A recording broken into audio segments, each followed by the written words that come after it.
Welcome to SOPL. This is Venkat Talupula. మనం job, studies, business ఇలా ఏదైనా వర్క్ చేసుకోవాలంటే ఎంఎస్ ఆఫీస్ మీద చాలా డిపెండ్ అయిపోయాం. అయితే ఎక్కువగా యూజ్ చేసేవి ఎక్సెల్, ఎంఎస్ వర్డ్. నేను ఈ ఛానల్ ద్వారా బేసిక్స్ నుండి చాలా సులభంగా, అంటే మీకు చాలా ఫాస్ట్గా చేసుకునేలా నేర్పించడం జరుగుతుంది అనమాట. అలాగే ఇంజనీర్స్ కోసం ఆటోక్యాడ్, రోడ్ ఎస్టిమేటర్, ఇంకా కంప్యూటర్ స్పీడప్ టిప్స్ లాంటివి కూడా మనం ముందు చేయడానికి ప్రయత్నిస్తాను. సబ్జెక్ట్లోకి వెళ్ళే ముందు మా ఛానల్ లైక్ చేయండి, సబ్స్క్రైబ్ చేయండి. వీడియో చూశాక కామెంట్ బాక్స్లో మీ అభిప్రాయం తప్పకుండా చెప్పండి. Have a good day. Wish you well. నమస్తే ఫ్రెండ్స్. మనం ఈరోజున మొదటిగా ఎక్సెల్ బేసిక్స్ నేర్చుకుందాం చెప్పేసి వచ్చాం. సబ్జెక్ట్లోకి వచ్చేద్దాం. ఫస్ట్ థింగ్, మనకి ఎక్సెల్ ఎన్ని రకాలుగా ఓపెన్ చేయాలి అని చెప్పేసి మీకు ఇప్పుడు చూపిస్తాను. చూడండి, విండో బటన్ ఉంటుంది. విండో బటన్ ప్లస్ ఆర్ అంటే రన్ కమాండ్ కొట్టిన తర్వాత ఈఎక్స్ఈఎల్ మళ్ళీ ఎంటర్ కొట్టుకుంటే మీకు ఫుల్ ఓపెన్ అయిపోతుందండి. మ్యాగ్నైజ్ అయిపోయింది కదా.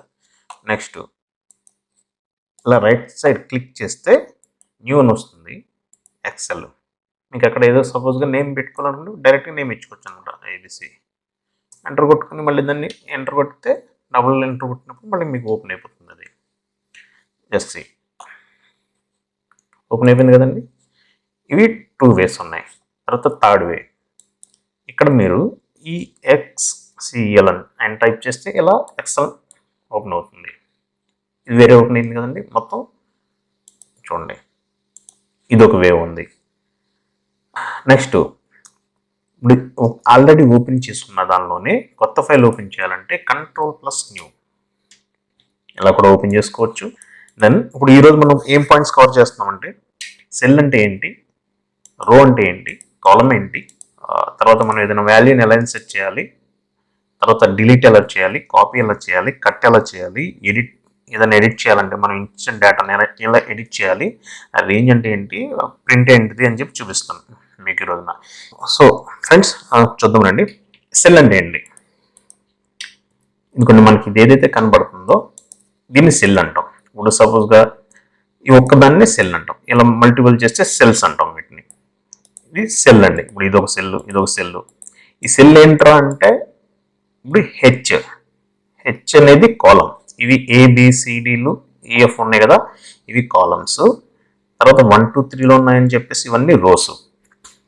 ఇప్పుడు దీనిలో ఈ సెల్, దీన్ని ఎలా రెఫర్ చేస్తామంటే F3 అంటే మనకి ఈ సెల్ని రిఫర్ చేస్తుంది. అంటే కంప్యూటర్ తీసుకునే విధానం ఏంటంటే F3 అంటే సపోజ్గా F3 అని మనం డైరెక్ట్గా ఇక్కడ పెట్టాం అనుకోండి, =F3. చూడండి, అక్కడికి వెళ్ళిపోయింది. అది మైనస్ సంథింగ్ ఇది ఉంది, ఇలా పెట్టేసుకోవచ్చు అనమాట. చిన్న ఎగ్జాంపుల్ చెప్తున్నాను మీకు. దాన్ని సెల్ అంటాం. రో వచ్చేసింది కదా, రో టోటల్ మొత్తం ఇదంతా కలిపితే రో. ఇదొక రో, మనం అవన్నీ రోస్. ఇవి కాలమ్స్. ఇలా మీకు మల్టిపుల్ వస్తుంది. నెక్స్ట్, ఏదైనా వాల్యూని సెట్ చేసుకోవాలి. దీనిలో డైరెక్ట్గా ఇక్కడ సెలెక్ట్ చేసుకోండి. A B C D something తీసుకున్నారు. A value 10 rupees, B value 20 rupees, C value 30, D value 40 అనుకుందాం. ఓకే, దీన్ని మనం ఇలా ఎడిట్ చేసుకునే దానికి ఉంటుంది. దేనిలో చేసాం ఏంటనేది. నెక్స్ట్, ఇప్పుడు దీనిలో ఏదైనా డిలీట్ చేయాలి, ఏదైనా మీకు డైరెక్ట్ డిలీట్ ఆప్షన్ ఉంటుంది. జస్ట్ ఎక్కడ కావాలో మీరు ఏ డేటా డిలీట్ చేయాలో ఆ డేటాని డైరెక్ట్గా, ఇప్పుడు సపోజ్గా మనకి డి వద్దు అనుకుందాం, ఆ డీని 2 కలిపి డిలీట్ కొడితే డిలీట్ అయిపోతుంది. దెన్ పైన కాపీ చేసుకోవాలి. C31 మీద మళ్ళీ సేమ్ కాపీ చేసుకోవాలనుకుంటే షిఫ్ట్ పట్టుకొని ప్లస్ ఈ 2 సెలెక్ట్ చేసిన right side arrow button press చేసి Ctrl+C కొట్టిన తర్వాత మీకు అలా హైలైట్ అవుతుంది. తర్వాత Ctrl+V కొడితే పేస్ట్ అవుతుంది. నెక్స్ట్ ఎంటర్ కొట్టేసినా కూడా మీకు సేమ్ వాల్యూ అక్కడ అయిపోతుంది. Ctrl+V కొడితే కంటిన్యూషన్గా అది వస్తుంది అనమాట. Ctrl+V కొట్టుంటే అదే ఎంటర్ కొట్టారనుకోండి, ఒక స్థానికి అయిపోతుంది, మళ్ళీ తర్వాత ఉండదు. మళ్ళీ వేరే చోట పేస్ట్ చేయాలనుకున్నప్పుడు మాత్రమే Ctrl+V కంటిన్యూషన్గా వస్తుంది అనమాట. రైట్, ఇక్కడ అయిపోయింది, మనం ఇక్కడ తీసాము. దెన్ దీనిలో హౌ టు డిలీట్ మీకు చెప్పాను కదండి. ఇక్కడ 2 సెలెక్ట్ చేసి డిలీట్ కొడితే డిలీట్ అయిపోతుంది. నెక్స్ట్, మనకి ఎంటైర్ రో తీసుకోవాలి అనుకుంటే దీనిలో ఆప్షన్ చెప్తాను. ఇలా మౌస్ని ఇక్కడ సెలెక్ట్ చేసి మౌస్లో లెఫ్ట్ క్లిక్ చేసిన తర్వాత టోటల్ సెలెక్ట్ అవుతుంది.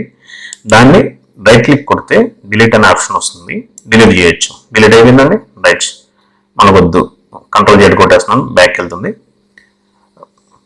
నెక్స్ట్ దీనిలోనే డైరెక్ట్గా ఇక్కడే మీకు ఎక్కడైతే డిలీట్ చేయాలనుకున్నారో అక్కడే రైట్ సైడ్ క్లిక్ చేస్తే డిలీట్ అనేది వస్తుంది.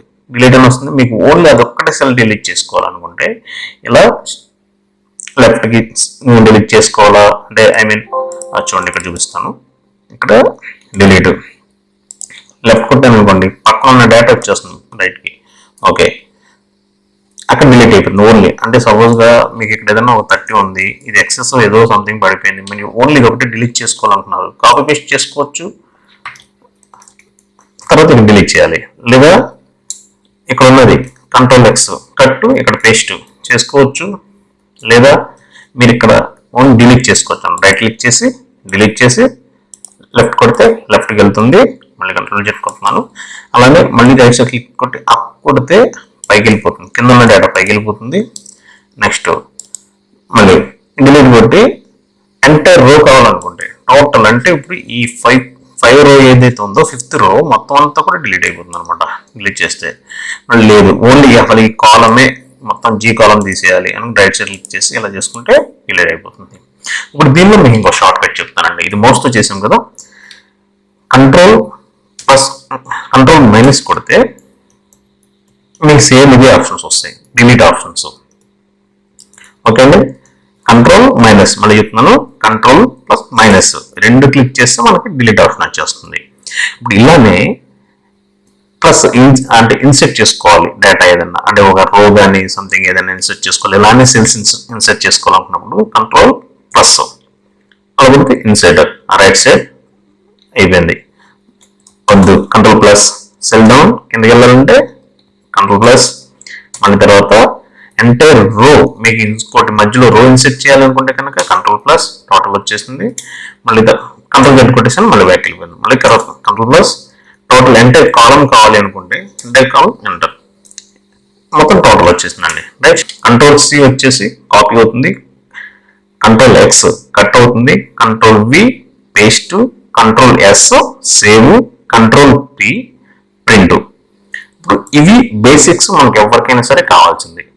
నెక్స్ట్ ఇప్పుడు దీనిలో ఉన్నది ఎడిట్ చేసుకోవాలనుకుంటున్నాం, ఏదన్నా 10 ఉంది 10 ప్లేస్లో కొట్టాలంటే దీనిలో డబుల్ క్లిక్ చేస్తే మీకు ఇక్కడ ఉన్నది 1 ప్లేస్లో 2 కొట్టచ్చు.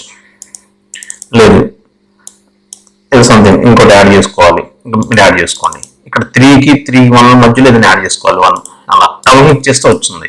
తర్వాత షార్ట్ కట్ చెప్తున్నాను, F2 ఎడిటింగ్. F2 కొడితే ఫంక్షన్స్ ఉంటాయి కదా పైన, F1 F2 F3 F1 F2 కొడితే డైరెక్ట్గా వస్తుంది. మనం అంటే మనకి షార్ట్ కట్ జస్ట్ ఇప్పుడు బేసిక్స్ చెప్తున్నాను, ఎవరికైనా సరే అస్సలు తెలియదు అనుకున్న వాళ్ళకి దీంతో మీద ప్రాక్టీస్ చేయండి వస్తుంది. రేంజ్ ఏంటండి, ఇక్కడ నుంచి ఇక్కడ సపోజ్ ఇది రేంజ్ మనం ఇంతవరకు ఉంది, ఈ డేటా రేంజ్ మాత్రం కావాలి. ఇది రేంజ్ ఎందుకు చెప్తున్నాను అంటే నెక్స్ట్ మనకు ఆప్షన్స్ ఏంటంటే ప్రింట్ కోసం ప్రింట్ రేంజ్ కావాలి. ప్రింట్ ప్రివ్యూ చూడాలి అనుకుంటే కనుక ఇక్కడ బాటంలో ఎక్కడ ఉన్నాయండి, దీనిలో రైట్ సైడ్ దీన్ని క్లిక్ చేసాం అనుకోండి మీకు ఇలా వచ్చేస్తుంది. 100% పెట్టేస్తున్నాను ఇక్కడ జూము. అంటే మీకు ఇక్కడ నుంచి ఇక్కడ వరకు ఏదైతే ఉందో ఇది మాత్రమే మీకు ప్రింట్ వస్తుంది. అంటే పేజ్ నెంబర్ 1 చూడండి, మీకు ఎంతవరకు పేజ్ వస్తుంది అనేది మీకు వర్క్ చేసుకునేటప్పుడే మీకు ఒక ఐడియా వచ్చేస్తుంది. ఓహో ఇది 1 పేజ్లో వచ్చేస్తుందా ఏంటి అనేది. 2 పేజ్లు వస్తుంది చూడండి, సెకండ్ పేజ్ వచ్చేసింది. ఇలా ఇచ్చారనుకోండి ప్రింట్ మీకు 2 పేజీలు వస్తాయి, ఒకటేమో వైట్ వస్తుంది, ఒకటేమో మీ డేటా ఉన్నది వస్తుంది. మీకు ఓన్లీ కావాలనుకుంటే మాత్రం అలా రాదు. దాన్ని ఓన్లీ కావాలనుకున్నప్పుడు ఏం చేయాలి, ఇది ఒక్కటే కావాలి అనుకుందాం, లేదు ఓన్లీ ఇదే కావాలి సెలెక్ట్ చేసుకున్నాం. తర్వాత పేజ్ లేఅవుట్లోకి వెళ్ళిన తర్వాత మీకు ప్రింట్ ఏరియా అనేది ఏదైతే ఉందో సెట్ ప్రింట్ ఏరియా సేమ్ ఇది ఒక్కటే ప్రింట్ వస్తుంది. లేదు కంట్రోల్ జెడ్ కొట్టేసాను, ఇక్కడ నుంచి డైరెక్ట్ ప్రింట్ ఆప్షన్కి వెళ్ళినాం. ఇక్కడికి వెళ్ళిన తర్వాత print selection, print active sheets అంటే మేము ముందర 1 2 వచ్చినాయి కదా అలా మొత్తం అన్ని వస్తాయి.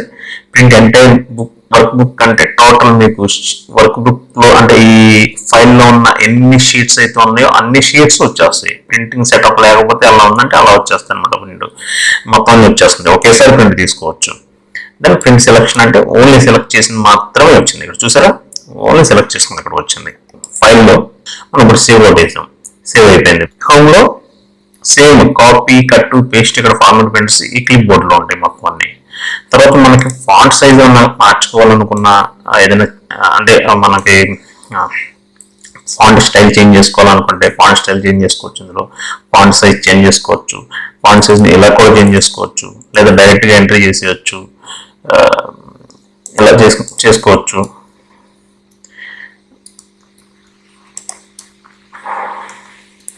నెక్స్ట్ ఇది బోల్డ్ అంటే మీకు తెలిసిందే, ఇటాలిక్ తెలిసిందే. తర్వాత అండర్లైన్ ఇవి మనకు కావాల్సినప్పుడు ఇవి తర్వాత ఈ బార్డర్స్, ఇన్నర్ బార్డర్స్ లేవు కదా, ఇవన్నీ సెలెక్ట్ చేసి బార్డర్స్ కావాలనుకుంటే టోటల్ ఇవన్నీ బార్డర్స్ అనమాట. బార్డర్ సెలెక్ట్ చేసుకుంటే ఎంత కలర్ చేసుకోవాలంటే కలర్ చేసుకుంటాం, ఏదైనా ఫిల్. ఇది ఓన్లీ టెక్స్ట్ కలర్ కావాలనుకుంటే టెక్స్ట్ కలర్ చేసుకుంటాం. ఇంతవరకు చెప్తాను, ఇవన్నీ మళ్ళీ మీకు తర్వాత చెప్తాను. ఇన్సెట్లో మనం ఇందాక అడిగిన డేటాలో ఏదైతే ఉన్నాయో అవి మీకు ఇక్కడ డైరెక్ట్గా చెప్పేసి అనమాట. ఇవన్నీ చాలా ఉంది, అడ్వాన్స్లోకి వెళ్దాం. ఇది పేజ్ లేఅవుట్లో మార్జిన్స్ మనకి ఏమున్నాయి, టాప్ సైడ్ 1.9, 0.8, 1.9, 0.8. మీకు ఏదన్నా ఒక పిన్ చేసుకునేది కాకుండా ఒక షీట్ ఏదైనా డేటా చేసుకుంటున్నారు అంటే బుక్లెట్ లాంటిది ఏదైనా చేస్తున్నారు అనుకుంటే ఇక్కడ టాప్లో 1.9 అవసరం లేదు, 0.3 పెట్టుకోండి సరిపోతుంది. రైట్ సైడ్ 0 పెట్టుకోండి, కంప్లీట్గా 0 పెట్టుకోవడం వల్ల మీకు స్పేస్ కలిసి వస్తుంది, చాలా ప్రింటింగ్ ఎక్కువ వస్తుంది. లెఫ్ట్ సైడ్ ఎందుకు వదిలి పెట్టమంటున్నా అంటే మనం బుక్ చేసుకుంటాం కాబట్టి ఇక్కడ ఏదైనా బైండింగ్ చేసినా స్పైరల్ చేసినా మీకు స్పేస్ ఖాళీ ఉంటుంది. స్పేస్ ఖాళీ ఉండటం వల్ల మీకు ఈ డేటా అనేది ఇక్కడ నుంచి ఇక్కడ మాత్రం కనబడుతుంది అనమాట.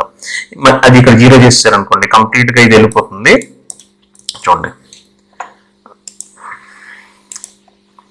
ఇక్కడ ఏముండదు, వెళ్ళిపోతుంది, ఎడ్జ్ 0 అయిపోతుంది అనమాట. సో ఇక్కడ పెట్టుకోండి, నో ప్రాబ్లం.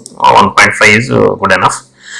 తర్వాత ఇది మీకు పేజ్ సెంటర్కి అంటే ఈ పేజ్ టోటల్ సెంటర్ కావాలని ఉందా లేదా వద్దు అనుకుంటే రైట్ చేసుకోవచ్చు. అంటే కొంచెం డేటా వచ్చింది అనుకోండి ఈ మూలకి కూర్చుంటుంది లెఫ్ట్ సైడ్కి, అలా కాకుండా హారిజెంటల్ పెట్టేస్తే మనకి ఈ సెంటర్ చేసుకుంటుంది అనమాట ఈ పేజ్కి అనేది. తర్వాత వెట్టుకెళ్ళి అంటే మీకు టోటల్ పేజ్కి వెట్టుకెళ్ళి వస్తుంది. సమ్ టైమ్స్ మనం చేసే వర్క్ని బట్టి అంటే టాప్ షీట్స్ లాంటివి ఏమైనా చేసాం అనుకోండి ఇక్కడ వెట్టుకెళ్ళని కొడితే మీకు మధ్యలో ఎక్కడన్నా షీట్లో ఈ టాప్ షీట్లో మీరు ఎంటర్ చేసుకున్నా కూడా ప్రింట్ ఇక్కడ వస్తుంది అనమాట వెట్టుకెళ్ళి. ఓకే, హారిజెంటల్లీ చేసేద్దాం. తర్వాత పేజ్లో పేజ్ ఎలా కావాలి, పోర్ట్రేట్ కావాలా, నిలువు కావాలా, అడ్డం కావాలనుకుంటే పోర్ట్రేట్ ల్యాండ్స్కేప్. తర్వాత పేజ్ సైజ్ ఎంత ఉంది, ఎన్ని పేజ్ కావాలి ఇక్కడ చూసుకోవచ్చు. తర్వాత పేపర్ సైజ్ సెలెక్ట్ చేసుకోవచ్చు, A3, A4 ఏంటి అనేది.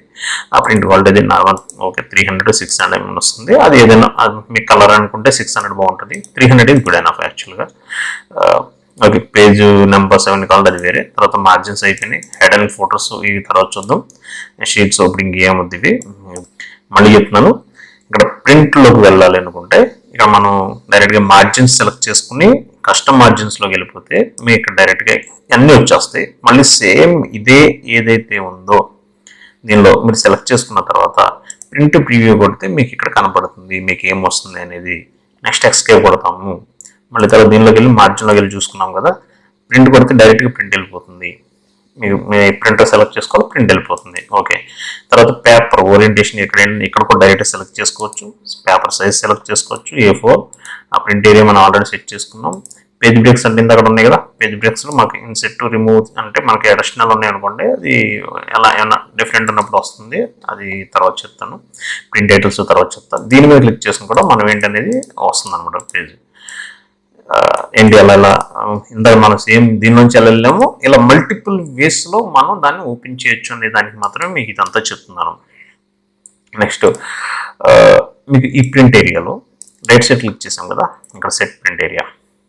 దాన్ని మీకు ఏం చెప్పాను, ఇక్కడ నుంచి ఇక్కడ కూడా వెళ్ళొచ్చు అని చెప్పాను. క్లియర్ కొట్టేసాం అనుకోండి, క్లియర్ అయిపోయింది టోటల్.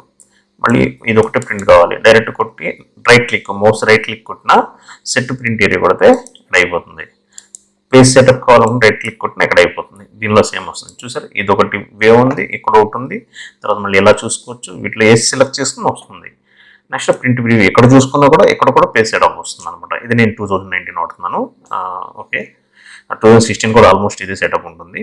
తర్వాత ప్రింటర్ ఏంటి అనేది ఇక ప్రింటర్ సెలెక్ట్ చేసుకోవాలి, ఏ ప్రింటర్ ఉంది అనేది. ఈ ప్రింటర్ ఏం సెలెక్ట్ చేసుకున్నాం, ఎన్ని ఉన్నాయి ఉంటుంది, ప్రింటర్ చూసుకుంటాం. తర్వాత కాపీస్, ఎన్ని కాపీస్ కావాలి, ఎన్ని ప్రింట్లు కావాలి, ఈ సెట్ అనేది దీనిలో చూపిస్తాము. ఆ ప్రింట్స్ అన్నీ ఉంటాయి. తర్వాత ప్రింట్ ఇస్తే డన్, ప్రింట్ వెళ్ళిపోతుంది, అయిపోయింది, ప్రింట్ అయిపోయినట్టేనండి. ఓకే, మీకు బేసిక్స్ చెప్పానండి. ఇక నుంచి ఇంకా మీకు ఇంకేమైనా డౌట్స్ ఉంటే చెప్పండి, ఫర్దర్గా ఇంకా లైన్లో చూపిస్తాను.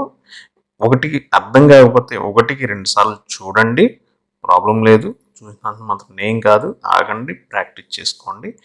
మీకు చాలా అంటే చాలా బెస్ట్ లెవెల్లో మీకు ఎక్సెల్లో నేను చేయించే బాధ్యత నాది. నన్ను ఫాలో అయితే మాత్రం ఖచ్చితంగా నేను చేపిస్తాను.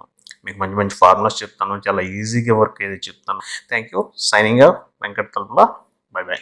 హాయ్ గాయ్స్, ఈ వీడియో మీకు నచ్చితే లైక్ చేయండి, కామెంట్ చేయండి, షేర్ చేయండి, సబ్స్క్రైబ్ చేయటం మర్చిపోకండి. కింద ఒక గంట ఉంటుంది, దాన్ని కొట్టండి. Bye bye.